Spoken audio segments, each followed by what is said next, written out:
What's up, class? This is Mr. Boyette here with another ABE math video. So today we're going to be looking at the review for the Unit 1 and 2 test. So I got feedback from some of you that you needed help on a couple of things that you took the test on, and I just wanted to clarify a few points. So we're going to be doing this after every test. So some of you have completed the fractions test, not all of you though, so I do want you to complete that test and submit to me the test first of all, and then submit any issues that you might have had with that test. Alrighty, so the first thing that you guys had a little bit of trouble on was place value. So I want to talk about place value. Each digit has a place value. So if we look here, I'm just going to go ahead and write a number here. So let's say we have 424. Every digit within that bigger number is going to have its own place value. So starting at the very right, it's going to be the ones place. And every place value you move to the left, you're basically just going to multiply it by 10. So 1 times 10 is 10. And then 10 times 10, 100. Well, I'll abbreviate that 100, okay? So that's how you're gonna do that. Now, the easiest way to do this, if you don't wanna do any math, is basically just this. You start off at the ones place, so you just put a 1 right here.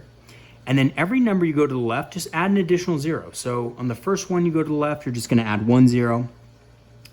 On each additional, you're just gonna add another 0 there. And that's it, and that's your place value. So you don't have to sit there for hours memorizing every single place value. If you just know that you have to start off at the very right, so at the ones place, you put a 1 right there, and then every number you go over, you add an additional 0. And that's really all you have to do. All right. May take a little longer than just memorizing them on a test, but if you get stuck, it's the best way to solve that. Now let's talk about decimal place value. So that's whole number place value. Now decimal place value is basically the same in the way you do it, except that we're looking at every digit to the right of a decimal point. So let's say we have 1, 3, and 7 over here. Now the first place that you come across in the decimals is going to be called the tenths place. So let's go ahead and put that here, tenths. And recognize that it's basically the same thing as tens over here, it's just there's a TH on the end.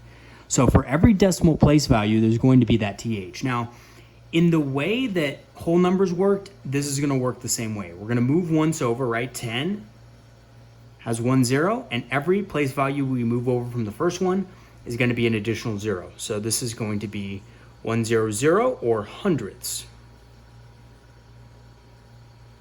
Just like that. Okay. Now remember the TH. If you do not have the TH on the end of the decimal, it's wrong. So when I was looking at your tests, a few of you had the place value, but you didn't have the TH on the end of it. And that's really critical. Okay. So for example, if they asked you on the GED a word problem and they said to round to the hundreds place, and instead you rounded to the hundredths, you would get that wrong. And trust me, it would almost seem right because they'll have an answer selection waiting for you with that answer if you round it to hundreds. But remember, it's hundredths. It's a decimal place value. So you have to be very careful with rounding. Rounding is probably one of the most important skills that you will have as far as the basic math stuff that we're learning, that you will have to know for the GED, okay? Very important. So, that's something you'll really want to work on and study, make sure that you're perfect on, because you could know how to do that problem on the GED and be perfect up until the last point where it says round to the nearest whatever, and if you don't know how to do that, you'll get it wrong. So you want to make sure that you know this skill. So that's place value, and that's rounding. Now rounding is just simply looking to the number to the right. So if they tell you to round to the hundreds place is right here. You would underline it, look to the number to the right, and if that number is 5 or greater, the underlined digit would go up. If the number to the right is 4 or less, it would stay the same, and every other number behind it becomes 0. And you could look more on my website on that. I have a video about rounding, and it's pretty in-depth as far as that goes, so that should help you out there. Okay, so that's place value. Now let's take a look at writing numbers in word form. So this is something people also had trouble on. Now, if you have a number and you're writing it in word form, it's going to be the exact same way you write it on a check. So if you're writing checks out every day, you're basically going to write it in the same way. So let's say that we have the number 1,087. You're just going to write that out in words. So just as you said it, write it down. So 1,087, right? So you're going to write 1,000 and then 87. Now notice how I do not have the word and in there. Now this is another thing that some of you did, was that you put and in every single problem. So when you're talking about whole numbers, you don't typically want to say the word and. I know on the test I have a few typos that have that in there. Long story, but basically and isn't supposed to be there. So some of you may have gotten confused on that. No big deal. Just when you do put and it's a whole number and it's not a decimal, go ahead and just cross it out at the end. Okay, I know it's natural for us to say it, but it's no big deal. Don't put it in there. It doesn't belong. Now the reason it doesn't belong is because we actually use and when talking about writing decimals in word form. So let's say we want to write a decimal in word form. Let's say we have the number 2,084. Actually, you know what? Let's say we have 2.084. And we want to write that in word form. So basically what we're going to do is we're going to divide it in half. And on one side, we're just going to write the whole number. So write this 2 as the whole number, just 2. And then see this divider with the decimal? The decimal point is going to stand for the word and. So we're going to put and right there. And that's why you don't want to write it with whole numbers, because it could confuse the reader. Okay, so and always stands for the decimal point. Remember that, and actually go ahead and write it down if you can, that and always stands for the decimal. Next, we're going to just write this number as if it's a whole number. So I know it's a decimal, and I know there's a 0 there, but just disregard it for now. Just look at it as if it's a whole number. So that's 84, right? So just write and 84. We'll continue over here. 84, and then the last thing we want to do is we want to identify the last digit's place value and put that at the end. This tells the reader that it's a decimal, okay?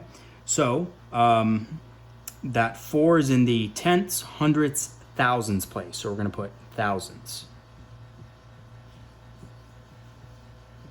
with the TH. Okay, make sure that TH is at the end there. All right. So that's basically it for writing numbers in word form. I don't have a video of this on my website. It's not something you'll see a lot on the GED, but you do want to know it for other stuff. So it is important. So do take note of it and practice it a little bit if you can. Okay. Now, the last thing you guys needed help on was multiplying and dividing decimals. So we're going to actually erase this, and I'm going to go ahead and give you a few examples of it. All right, because I think it's important that you guys know how to do this. The first 5 questions of the GED, you do not get to use a calculator on it, and they usually ask you either one of these. They'll probably give you a dividing decimals question or a multiplying decimals question in some sort of format. So you do want to be prepared for that, okay? So adding, subtracting, a little easy. I have videos on that on my website, not too difficult, but let's go into the dividing and multiplying decimals real quick. I think some examples would be helpful for you guys. All right, so let's just erase all this.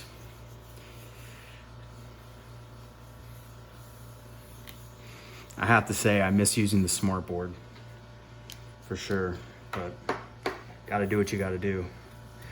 Okay. All right.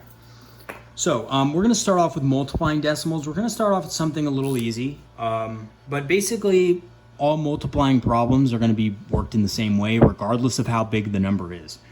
All right, so let's start off with 11.8, and we're going to multiply this by 0.27.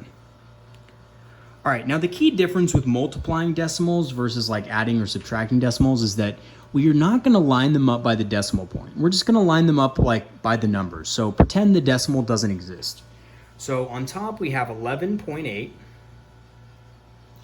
okay, and on the bottom we have 0.27. Now we're just going to put the 27, we're going to line them up by the number, we're just going to add the decimal point after. Okay. All right. Now we're going to multiply as normal. So once we set it up like this, it's just regular multiplication, okay? So 8 times 7, 56, carry the 5. 1 times 7 is 7, plus 5 is 12, carry the 1. 7 times 1 is 7, plus 1 is 8, right? We add our 0 as normal multiplication. 2 times 8, 16. Remember this 5 goes away, carry the 1. 2 times 1, 2, plus 1 is 3. And then lastly, I'm going to get rid of that 1 as well. 2 times 1 is 2. We're going to bring them down.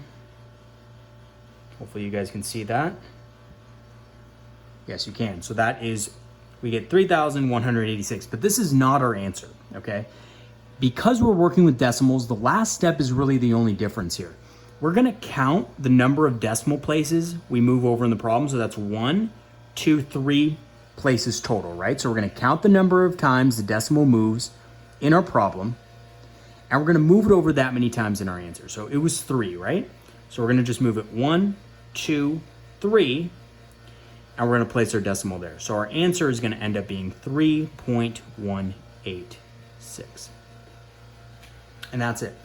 So that's multiplying decimals. So it's really easy. It's just like multiplying regular whole numbers, except you move the decimal place at the end. And I looked at your test, and it seems like that's where you guys had the issue, was with moving the decimal, knowing where the decimal went, and lining up the numbers. A few of you were lining them up by the decimal point, and others were multiplying it, but then not moving it correctly down here. So that's the main part of that, okay? So that's multiplying decimals. Let's take a look at dividing decimals. So multiplying is a little easier. Dividing can get tricky, but we're going to do 2 examples here, and hopefully we can get it. Oops. Let's rearrange this real quick. All right.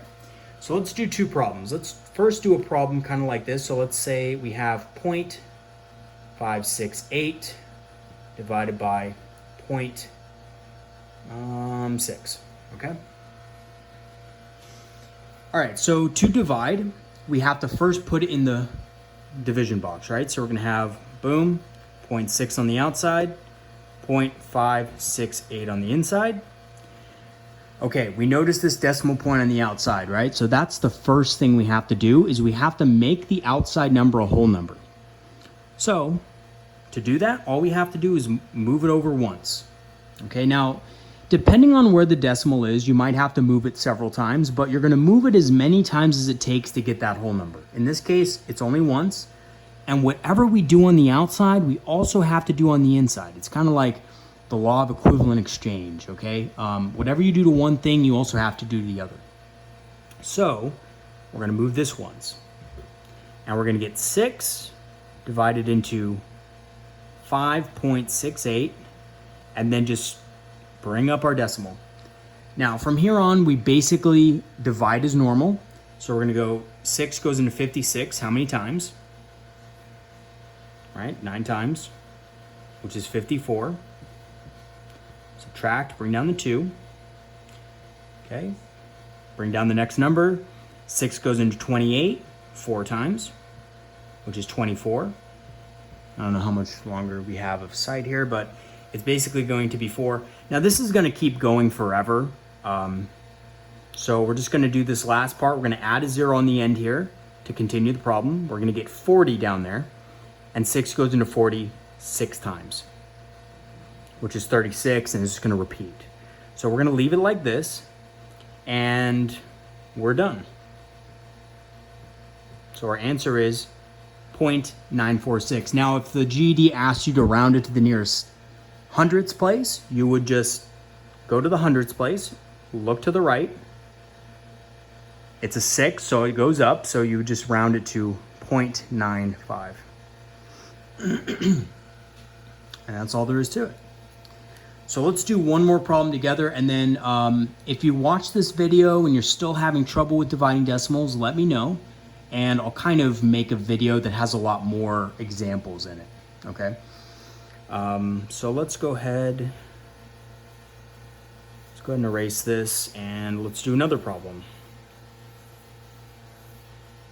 All right, good enough. Okay, so we have, let's say we have a bigger problem. Let's say we have 1.73, and we're dividing that by 0.04. All right, so we're gonna do the same thing. We're gonna put it in the box, 0.04 on the outside, 1.73 on the inside. Now we have 2 decimal points here, so we're gonna move it twice here, okay? Whatever you do to the outside, you also have to do the inside. We're gonna get 4 into 173. Decimal point goes here, it doesn't just disappear, and we bring it up. Now, 4 goes into 17, 4 times, which is 16. Subtract, and we get 1. Bring down the 3. 4 goes into 13, 3 times, which is 12. Subtract, we get 1. Now we can add a 0, bring it down. 4 goes into 10 twice, which is 8. I'm running out of room there, but basically we'll continue over here. It's going to be 2. We can bring down the other 0 here. 4 goes into 20 5 times, and we're done with that because, well, it goes in evenly. We have a 0 at the end. So whenever you have a 0 in the end, you can be just finished with it. Okay, so our answer for this one is going to be 43.25, and depending on what they ask you to round it to, you would round it or not, just really depends. Okay, so that's how you're going to divide decimals.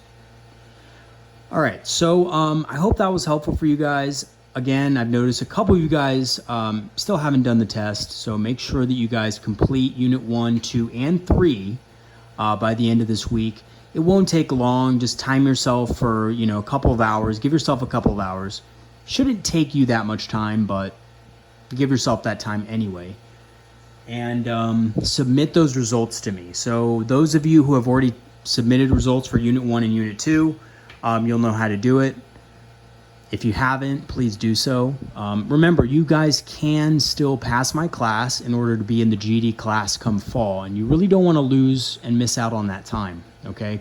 Or else you're going to be back with me, and I'm not saying that's a bad thing, but you don't want to waste your time, right? So really make sure that you guys get those tests in and study, because our finals coming up in a couple weeks, so we want to make sure we're prepared for that. In the meantime, keep doing what I scheduled for you guys, that I sent you guys in the email, and keep your eye on my YouTube channel, because I have more science videos coming. Within the next couple days, we'll be talking about the digestive system and the nervous system, and we'll also be talking about evolution in the next couple weeks. Okay. That's it for today. I hope that this answered a couple of your questions. And again, if you have any additional questions, please let me know and communicate with me. I'm more than happy to make another YouTube video with lots of examples on, for example, dividing decimals. More than happy to do that. So let me know. All right, that's it for today. I will see you guys all in the next video. Have a great day.